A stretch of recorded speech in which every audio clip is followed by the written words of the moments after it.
오늘 설교 제목을 하나님의 은혜가 필요할 때입니다. 이렇게 정했습니다. 따라합시다. 하나님의 은혜가 필요할 때입니다.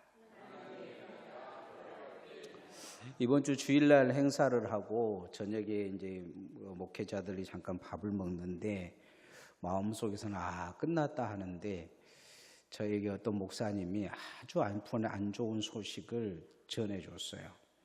갑자기 밥이 안 넘어갔어요.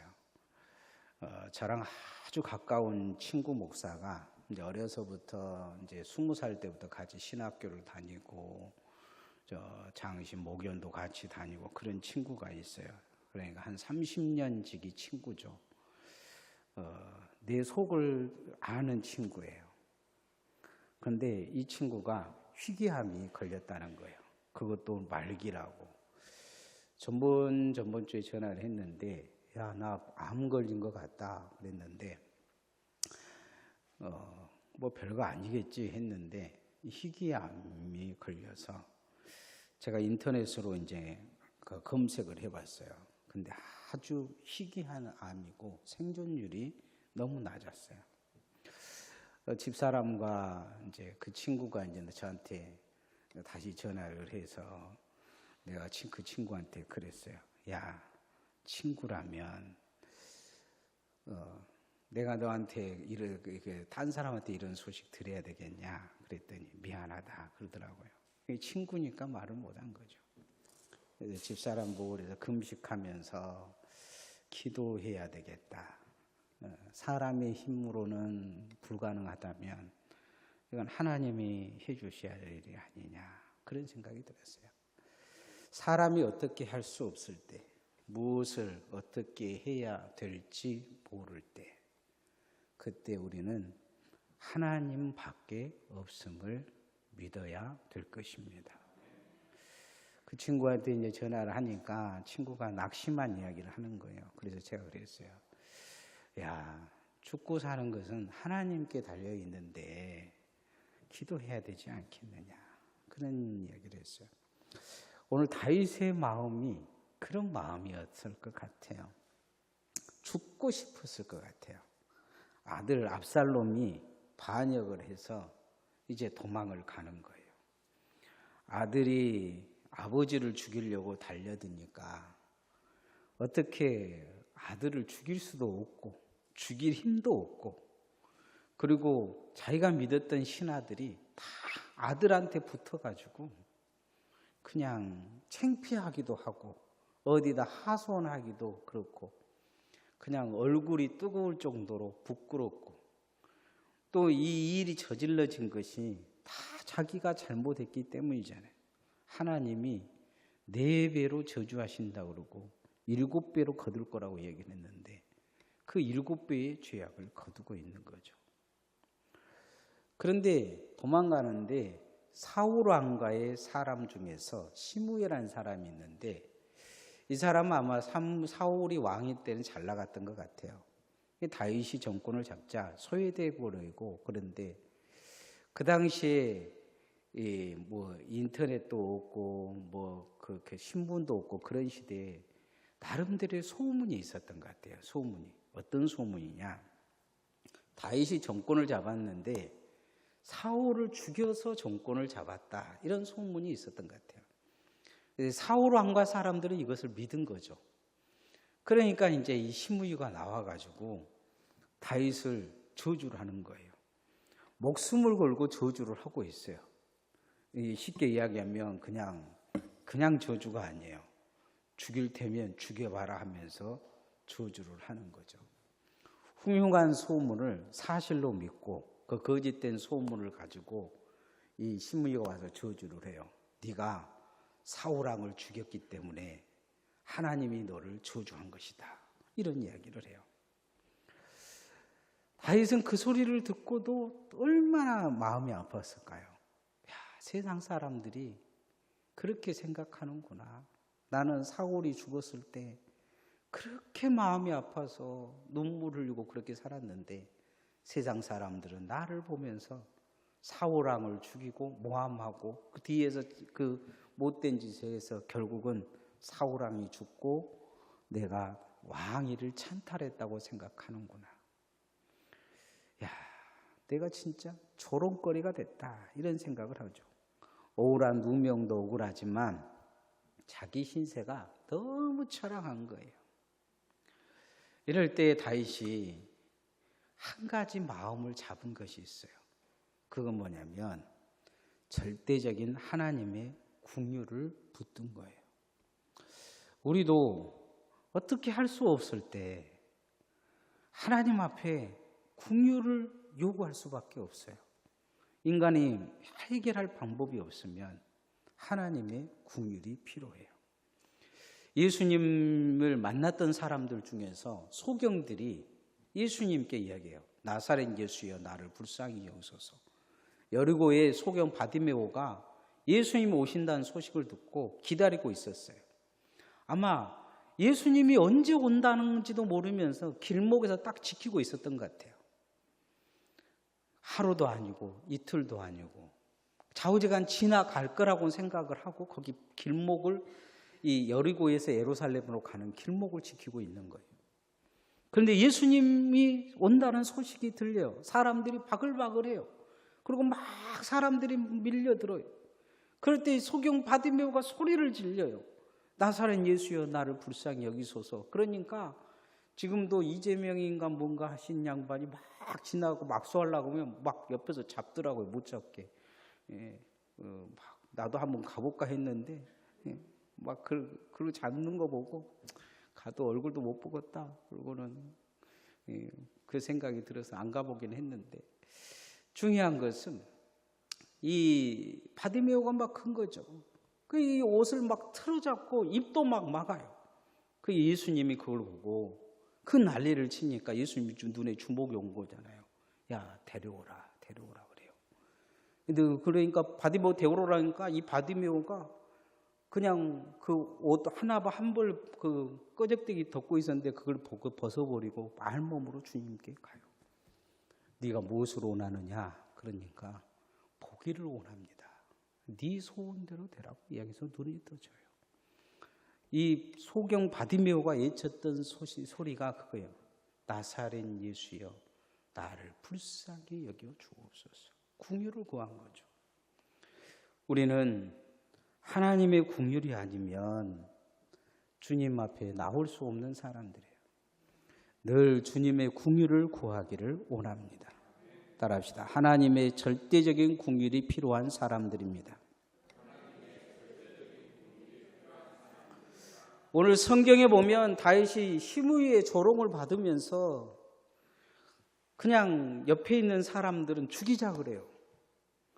그냥 막 죽이자. 그런데 그 마음속에 자신은 죽일 마음보다는 하나님께 있는 거예요. 너무 창피하잖아요. 그냥 옆에 있는 사람들이 오늘 그러잖아요. 저 개만 또 못하는 사람, 죽은 개가 어찌, 살아있는 개도 아니고 죽은 개라 그래요. 이 시므이를 그냥 아비새가 그런 이야기를 해요. 그러면서 죽여버리자고 그래요. 그런데 다윗이 죽이지 마라 그래요. 누가 그렇게 막 옆에서 부추겼을까요? 다윗을 그렇게 저주하라고. 그 소문 같지 않는 소문을 믿어가지고 목숨 걸고 와서 지금 저주하잖아요. 돌을 집어 던지면서. 그런데 그 모습을 보고 다윗은 하나님이 나를 불쌍히 여겨 주셔야 되겠구나, 이 생각을 하는 거예요. 오늘 사무엘하 16장 7절 말씀을 한번 읽어보십시다. 시작. 시므이가 저주하는 가운데 이와 같이 말하니라. 피를 흘린 자여, 사악한 자여, 가거라. 피를 흘린 자여, 사악한 자여, 가거라 이거죠. 옛날에 성경에는 그렇게 써요. 비루한 자여, 이렇게 써있어요. 비루한 자여. 비루한 자라면 천하다는 말이에요. 인생을 그렇게 천하고 더럽게 산 자여, 악하게 산 자여, 가서 죽어버리라는 거예요. 가거라 그러면 꼴 좋다. 하나님의 저주를 네가 받고 죽어라 하는 거죠. 그 절망의 소리, 조롱의 소리를 듣고 다윗은 한 가지 깨달은 게 있어요. 그 뭐냐면 하나님의 긍휼이 필요한 거예요. 삼손이 드릴라의 꾀임에 빠져 머리에 깎이고 눈이 뽑혀요. 그 블레셋 족속도 맷돌이나 돌면서 사람들이 침을 뱉고 조롱을 하죠. 그때 삼손의 마음속에 무슨 마음이 들었냐, 내가 니네들과 함께 죽어버리겠다 하고 자살해버려요. 하나님 앞에 기도하죠. 내가 얘들 같이 죽을랍니다 하고 그렇게 자살을 해요. 오늘날 많은 사람들이 조롱을 견디지 못해요. 누가 옆에서 조금만 조롱하면 자살해버려요. 한강에서 뛰어넘어요. 특히 힘 있고 권력 있고 돈 있는 사람들이 세상 조롱을 이기지 못해요. 다윗은 그런 모욕적인 조롱 속에서 하나님을 만나려고 마음먹어요. 그 순간에 기도하고 있는 다윗의 모습이 그려져요. 사단에게 조롱거리가 되고 세상의 조롱거리가 된 이 다윗은 하나님의 긍휼을 바라봐요. 우리도 주님 앞에 오면 주님이 보이기를 소원합니다. 다윗은 시므이가 보인 게 아니고 하나님이 보였어요. 세상 사람들 눈에 보면 막 이를 갈고 그럴 거 아니에요. 저 죽이자. 근데 옆에 있는 그 신하들이 죽이자 하는데 다윗은 시므이를 안 보고 하나님을 본 거예요. 그리고 하나님을 보면서 하나님의 긍휼이 내게 지금 필요하다. 저거 하나 죽여서 뭔 세상이 바뀌겠느냐. 하나님이 나를 불쌍히 여겨주는 방법밖에 없다. 우리의 신앙도 마찬가지예요. 하나님이 우리를 긍휼히 여겨주시면 모든 것이 회복되어지고 우리가 기도하는 것이 응답되며 하나님의 역사가 우리의 삶을 붙들 줄 믿습니다. 하나님 불쌍히 여겨주는 방법밖에 없어요.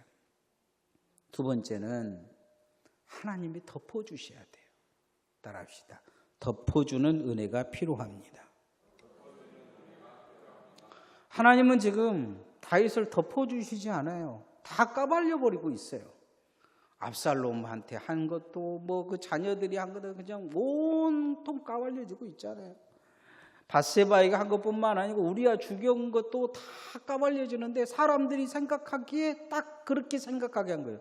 하나님의 저주가 시작됐다. 하나님의 저주가 진행되고 있다. 하나님이 안 덮어주신 거예요. 이 저주를 덮는 은혜가 지금 자기에게 있는 거예요. 여러분, 불나면요, 소화해갖고 끄는 것도 중요하지만 가장 쉬운 방법은요, 그냥 덮어버리면 불 꺼져버려요. 덮을 수 있는 거면 요즘 막 그 전기차 있잖아요. 전기차 막 불 끄는데 요즘 전기차 끄는 방법은 딱 한 가지밖에 없어요. 그 덮는 천이 있어요. 그럼 그냥 덮어놓으면 지가 이제 다 타고 나서 꺼져요. 안 그러면 이제 옆에 있는 차도 다 태워버리죠. 하나님의 은혜도 마찬가지예요. 저주를 덮는 은혜가 필요해요. 이스라엘 백성들이 이 법궤를 만들 때 하나님이 만들으라는 게 있어요. 법궤를 만들고 위에 뚜껑을 만들었는데 이 천사들이 이렇게 두 마리가 천사가 이렇게 덮고 있어요. 그 공간을 뭐라 그러냐면 이렇게 천사 한 마리 두 마리 이렇게 덮고 있으면 이 공간을 시은소라 그래요. 시은소. 근데 이 시은소에서 하나님이 만나 주시겠다고 이야기를 해요. 근데 이 미드라시에 보면 이 왜 천사들이 이렇게 있을까? 그걸 이야기를 해주고 있어요. 이렇게 있을 수도 있고 뭐 천사들이 반드시 서 있을 수도 있는데 딱 덮고 있어요. 그건 뭐냐면 하나님 앞에 죄인들이 나오면 하나님이 죄를 안 보고 은혜만 보도록 천사들이 딱 덮고 있는 거예요. 거기서 기도하고 있으니까. 하나님이 그냥 천사들을 통해서 오면 죄가 보여서 하나님이 저주하실까 봐 천사들을 통해서 딱 덮어놓고 그 기도하게 하신 거예요. 덮어주시는 거예요. 무조건 하나님 앞에 나오면 덮어주는 은혜를 주셨던 거죠. 이게 긍휼이에요. 다윗은 지금 그게 필요하다고 이야기를 하고 있어요. 10절 말씀 읽어보십시다. 시작. 왕 주루아의 아들들아, 내가 너희와 무슨 상관이 있느냐? 그가 저주하는 것은 여호와께서 그에게 다윗을 저주하라 하시니 내가 어찌 그리하였느냐 할 자가 누구겠느냐? 누가 지금 시므이를 저주하라고 하고 있느냐? 하나님이 하신 거라는 거죠. 하나님이 덮어주시지 않는다. 지금 이 이야기를 하고 있어요. 하나님이 이거 덮어줘야 되는데 하나님이 지금 덮어주시지 않는다. 없는 죄도 지금 안 한 것까지라도 지금 다 이야기해가지고 까발리고 나쁜 놈 만들고 있다. 내가 잘못한 것 때문에 내 자식들이 죽고, 내가 잘못한 것 때문에 내 인생도 그렇고 이제 없는 죄까지 다 뒤집어 쓰면서 살게 생겼다. 그런데 하나님이 덮어주셔야 된다. 이 얘기를 하는 거죠. 이 덮어주신 것이 은혜입니다. 오늘도 우리가 주님 앞에 온 것은 덮어주시기 때문이에요. 일일이 그냥 다 주님이, 여러분 옆 사람들이 막 기도하면 제가 뭔 죄 지었는지 무슨 마음 먹고 있었는지 다 가르쳐줘 보죠. 하나님이. 그 사람 얼굴 보겠어요? 못 보죠. 하나님이 다 덮어주고 계신 거예요. 사람 마음 다른 사람이 못 잊게 만드셔요. 그리고 남의 인생에 대해서 자세하게 관찰도 못하게 하나님이 하셔요. 가장 중요한 것은 내 인생도 잊어버리고 살게 만드셔요. 하나님이 덮어주시는 거죠. 그래서 다윗은 그렇게 이야기하고 있어요. 하나님이 덮어주셔야 합니다. 회개하는 거죠. 회개하는 거예요. 우리에게도 하나님께 가까이 가면 하나님이 덮어주실 줄 믿습니다. 성전에 보면 덮어지는 게 없어요. 다 눈에 보여요. 그래서 딱 한 군데 덮어져요. 그건 뭐냐면 법궤 위에 뚜껑 씌운 소에 딱 덮어주세요. 그거 하나님이 만난 공간이에요. 하나님을 만나면 덮어져요. 다윗은 지금 그 이야기 하고 있는 거예요. 내가 지금 여기에서 사람 죽이는 것이 중요한 게 아니다. 제가 이렇게 저주한 게 중요한 게 아니다. 내가 여기서 지금 하나님 만나야 된다. 얘기하고 있는 거죠. 구원해 줄 사람은 하나님밖에 없다. 이 얘기한 거예요. 따라합시다. 구원해 주리는 하나님밖에 없습니다.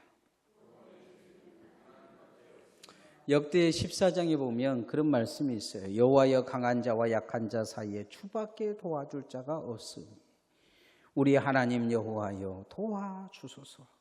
하나님께 의탁하고 사람이 주를 하나님을 이기지 못하게 하옵소서.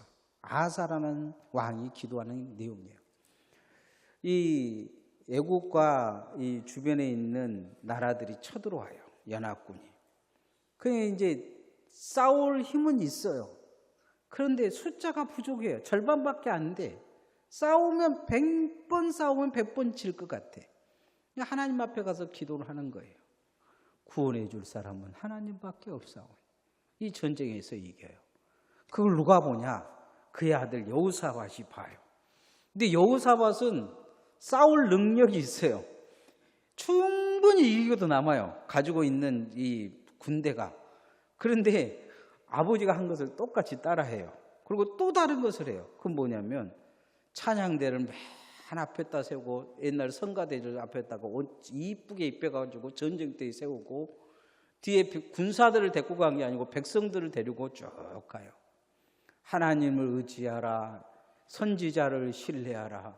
하나님이 너희들을 도와주실 것이다 하면서 가요. 그리고 그 이야기를 하기 전에 이 여호사밧이 기도한 내용이 있어요. 똑같은 기도를 해요. 도와줄 분은 하나님밖에 없사오니 내가 힘이 있다고 내가 이긴다고 장담을 못한다는 거예요. 충분히 싸워볼 만한 군대를 가지고 있음에도 불구하고 여호사밧이 그렇게 이야기해요. 하나님밖에 없사오니 하나님은 응답을 줘요. 이기게 해주시겠다. 믿어요. 선지자를 통해서 이기겠다고 했으니까 믿고 찬양대를 데리고 가서 이기는 것을 볼 수가 있어요. 구원해 주리는 하나님밖에 없사오니 주 예수 그리스도 이외에 구원의 이름을 주신 적이 없다 말씀하고 있어요. 인생이 어렵고 힘들 때 주님 붙드시기를 소원합니다. 사무엘하 16장 12절 말씀 읽어보시다. 시작. 혹시 여호와께서 나의 온통함을 감찰하시리니 오늘날 그 저주 가닥에 선으로 내게 갚아주시리라 하고, 하나님이 혹시나 은혜 베풀어 주셔서 나를 구원해 주실까 모르겠다 이 얘기를 하죠. 지금 다윗이 바라는 것은 그거예요. 어떻게든지 압살롬의 마음을 돌이키고 압살롬 안 죽이고 하나님이 이 창피함을 덜어주시고, 이 나라가 압살롬 손에 그대로 있으면 나라가 이제 망하게 될 텐데 나라를 회복해서 하나님의 나라 왕국을 다시 회복하는 거죠. 이것을 해결할 방법은 하나님밖에 없다는 거예요. 주님밖에 없습니다. 지금 내가 할 것은 뭐냐? 하나님 앞에 어떻게든지 마음에 들고 하나님 마음 움직이는 방법밖에 없다는 거예요. 구원할 방법, 구원하실 분은 하나님밖에 없다는 거예요. 하나님이 오늘 나를 저주했는데 이것을 선으로 바꾸실 분은 하나님밖에 없다, 이 얘기를 하는 걸 볼 수가 있어요. 우리도 주님밖에 없음을 늘 기억하고 주님 앞에 엎드려야 될 줄 믿습니다. 인생을 살다 보면 절망하고 좌절하고 정말 앞뒤가 안 보일 때가 있어요. 은혜가 필요할 때죠. 지금 보라, 지금은 구원의 날이요, 지금은 은혜의 때라고 말씀하셨는데 지금 하나님이 역사해 주셔야 될 때가 와요. 세상에서 조롱거리가 되고 사단의 조롱거리가 되고 그럴 때 이게 어떻게 해야 될지 앞뒤 분간이 안 될 때 하나님의 긍휼이 필요한 때예요. 하나님의 긍휼을 붙드시기를 소원합니다. 여리고의 바디메오처럼 주님께 외쳐야 돼요. 주님, 나 좀 불쌍히 여겨주세요. 내 힘으로 막 어떻게 해보려고 생각하지 말고 또 안 된다고 좌절하지도 말고 내게는 하나님이 있으니 하나님 붙들고 하나님께 긍휼을 구하며 그렇게 일어설 수 있기를 소원합니다. 하나님이 덮어주셔서 불을 꺼주셔야 돼요. 지금 다윗은 딱 그 이야기인 거예요. 하나님, 내가 잘못했습니다. 이 저주의 불은 하나님이 꺼줄 방법밖에 없어요. 하나님의 큰 은혜가 딱 덮어버리면 꺼져요. 한순간에 꺼져요. 그게 덮어달라는 거예요. 시므이가 막 그렇게 이야기하는데 나 주님, 하나님, 저 시므이의 죄 내가 덮겠습니다. 관여 안 하겠습니다. 막 옆에서 죽이자 그러잖아요. 그냥 덮고 가자. 지금 내가 지금 죽을 상황이다. 하나님이 내 불을 꺼주셨는데 내가 저거 죽이면 하나님은 더 활활 탈 거다. 나는 내가 덮고 갈 테니 하나님이 덮어주기를 위해 기도하자. 이 얘기하는 거죠. 덮어주는 은혜가 필요해요. 하나님 앞에 하나님이 덮어주게 납작 엎드리는 방법밖에 없어요. 하나님이 보여야 돼요. 여러분의 눈에 하나님이 보이기를 원합니다. 구원해 주는 하나님밖에 없다 이야기하고 계셔요. 제가 우리 그 친구 목사를 보면서 그 생각을 하고 있어요. 이건 긍휼이 필요하다. 하나님이 어떤 상황이든지 시험을 주려고 했든지 아니면 징계를 했든지 나는 잘 몰라요. 아니면 그가 그냥 하나님의 영광을 위해 그냥 잘 살다가 이제 생이 거기까지니까 데려갈지는 모르겠어요. 근데 나는 그냥 그 새벽마다 지금 기도하고 있어요. 그냥 주님, 이 불 덮어주십시오. 덮고 좀 꺼주십시오. 은혜가 필요합니다. 구원해 주려는 하나님밖에 없습니다. 제가 어렸을 때 그 기도를 했어요. 우리 어머니가 암 말기라 그래서 수술을 한다고 열었는데 의사가 못한다고 다시 꼬맸어요. 그때는 엑스레이 한 장 찍고 그랬는데 저는 그 겨울에 아무도 없는 예배당에서 세면바닥에 혼자 앉아서 울었어요. 나는 엄마 없으면 안 됩니다. 나는 하나님밖에 나를 도와줄 방법이 없습니다. 우리 집은 가난해서 자기 큰 병원에 갈 그런 것도 안 됐어요. 근데 기적적으로 어머니가 교회 나와요. 사신 거예요. 저는 평생 그걸 잊질 않아요. 그래서 제가 목회자를 그때 어머니 살려주면 내가 정말 목숨 내놓겠습니다 했는데 그 기도하고 얼마나 목회를 고생했는지 몰라요. 젊었을 때. 탈북자들 데리고 살고 내가 서원을 잘못한 것 같아. 근데 그래도 내가 마음속에 한 가지 마음속에 그게 있어요. 어려울 때면 다 합쳐거들으면서 은혜가 필요할 때면 하나님 붙드는 방법밖에 없어요.